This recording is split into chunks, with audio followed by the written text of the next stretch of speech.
AP deputy CM Pawan Kalyan Delhi tour ఖరారైంది. అయితే ఈ రోజు సాయంత్రం ఢిల్లీకి బయలుదేరనున్నారు పవన్ కళ్యాణ్. అయితే ఈ నేపథ్యంలో మెయిన్ గా చూసుకుంటే ఢిల్లీలో మెయిన్ గా మోడీ గారితోనూ అమిత్ షా గారితోనూ భేటీ అవుతున్నట్లు కొంత సమాచారం అయితే బయటకు వస్తుంది. మరి ఈ నేపథ్యంలో మెయిన్ గా మొన్న జరిగిన మహారాష్ట్ర ఎన్నికల రిజల్ట్ గురించి మాట్లాడే అవకాశం ఉందా లేదని అంటే ఇంకొకటి అనేటట్టయితే కొంత సమాచారం అయితే బయటకు తెలియవలసి ఉంది. అంటే రాష్ట్రానికి కావాల్సిన నిధులే అని కానీ లేదా ఇంకొక మెయిన్ గా విశాఖ స్టీల్ ప్లాంట్ ప్రైవేటీకరణ గురించి ఆల్రెడీ కొద్ది రోజుల కిందట ఆయన మాట్లాడడం జరిగింది. ఖచ్చితంగా స్టీల్ ప్లాంట్ ప్రైవేటీకరణ ఆపుతానని చెప్పి ఆయన అయితే ఏదైతే చెప్పారో ఒకవేళ దాని గురించి చర్చించే అవకాశం ఉందా లేదనంటే పంచాయతీరాజ్ శాఖకు సంబంధించిన నిధులు ఏవైతే ఉన్నాయో వాటి గురించి మాట్లాడడానికా లేదనంటే మెయిన్ గా చూసుకుంటే అదానికి సంబంధించి జగన్మోహన్ రెడ్డి విద్యుత్ కొనుగోలులో దాదాపుగా 1750 కోట్ల రూపాయలు లంచం తీసుకునే ఇష్యూ ఏదైతే ఉందో మరి దీని మీద మాట్లాడే అవకాశం ఉందనేది మనకైతే తెలియవలసి ఉంది.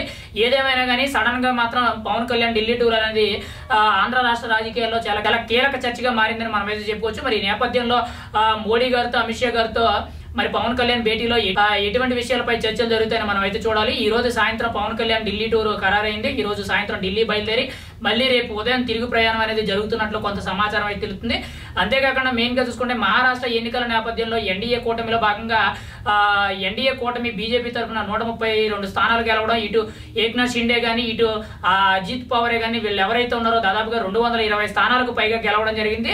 అయితే సీఎం ఎవరనే దాని మీద కొంత ఉత్కంఠం అయితే ఉంది. అయితే సీఎం ప్రమాణ స్వీకారానికి కూడా ముఖ్య అతిథిగా పవన్ కళ్యాణ్ వస్తున్నట్టు కొంత సమాచారం అయితే ఇక్కడ తెలుస్తుంది. ఖచ్చితంగా మహారాష్ట్ర ఎన్నికల నేపథ్యంలో పవన్ ప్రచారం చేయడం వల్ల 11 స్థానాలు అనేవి వన్ సైడ్ గా 100% స్ట్రైక్ రేట్ తో గెలవడం జరిగింది. ఈ నేపథ్యంలోనే మహారాష్ట్రకి కాబోయే సీఎం ఎవరనేది అయితే ఇంకా ఉత్కంఠ బయటకు తెలియవలసి ఉంది. కానీ సీఎం అభ్యర్థి ఖచ్చితంగా ప్రమాణ స్వీకారానికి మాత్రం ఒక చీఫ్ గెస్ట్ గా ఒక ముఖ్య అతిథిగా ఏపీ డిప్యూటీ సీఎం అయితే పవన్ కళ్యాణ్ గారు వెళ్ళబోతున్నట్లు మనకి ఢిల్లీ టూర్ నుంచి ఈ విషయం కూడా కొంత చర్చించినట్టు కొంత అవకాశం అయితే తెలుస్తుంది. ఏదేమైనా కానీ స్టేట్ లీడర్ కాదు నేషనల్ లీడర్ అనిపించుకునే విధంగా ఆయన యొక్క రాజకీయం నడుస్తుందని మనం అయితే చెప్పుకోవచ్చు.